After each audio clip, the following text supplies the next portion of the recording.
জঙ্গল নিয়ে গ্রামে অনেক ভয় ছিল।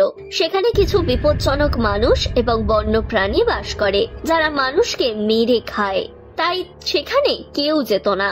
এখন বিট্টু কিট্টু বড় সাহস সঞ্চয় করে সেই দুর্গম পাহাড়ি জঙ্গলে যায়। সেখানে খুব ভয়ঙ্কর নিস্তব্ধতা ছিল।